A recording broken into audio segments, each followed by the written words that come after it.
বিশ্ব যখন মধ্যপ্রাচ্য, ইউক্রেন কিংবা মধ্য এশিয়ার যুদ্ধ নিয়ে উত্তেজিত, তখন ভারতের লক্ষ্য অন্য কোথাও।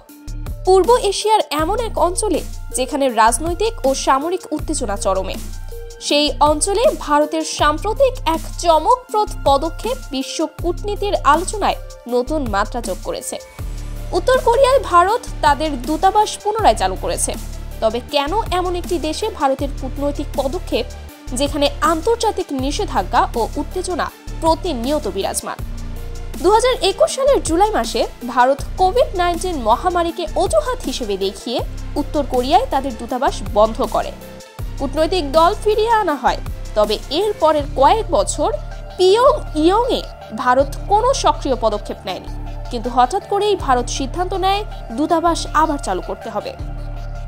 কিন্তু কেন এমন একটি সময়ে যখন উত্তর কোরিয়ার সামরিক ক্ষমতা দ্রুত বৃদ্ধি পাচ্ছে এবং তাদের পারমাণবিক অস্ত্র ভান্ডার বিশ্বের জন্য হুমকি হয়ে উঠছে? ভারত কি এর পেছনে কৌশলগত কোনো মিশন চালাচ্ছে? উত্তর কোরিয়ার সামরিক শক্তি পাকিস্তানের হাতে পড়তে পারে এমন আশঙ্কা থেকেই কি মোদী সরকার পিয়ংইয়ং এর সাথে সম্পর্ক পুনরায় স্থাপন করছে? ভারত কি এই সম্পর্কের আড়ালে কোনো গোপন সামরিক চুক্তি করতে চলেছে? ভারত জানে এশিয়াতে শক্তির খেলা এখন অনেক তীব্র। উত্তর কোরিয়ার সঙ্গে সম্পর্ক পুনর্স্থাপনের মাধ্যমে ভারত তার অ্যাক্ট ইস্ট নীতি আরও জোরদার করছে। এই পদক্ষেপ রাশিয়া, চীন এবং ইরানের সাথে উত্তর কোরিয়ার ঘনিষ্ঠ সম্পর্কের পরিপ্রেক্ষিতে নেওয়া হয়েছে।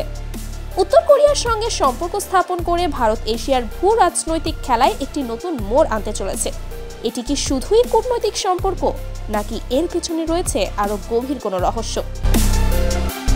উত্তর কোরিয়ার সঙ্গে ভারতের নতুন সম্পর্ক আন্তর্জাতিক কূটনীতিতে নতুন দিক নির্দেশনা দিতে পারে। তবে এই পদক্ষেপে বিশ্ব কিভাবে, তা সময়ই বলবে।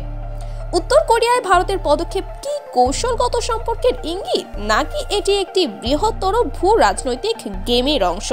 রহস্যের এই জাল খুলতে আরও অপেক্ষা করতে হবে। ততক্ষণ পর্যন্ত আমাদের সঙ্গেই থাকুন।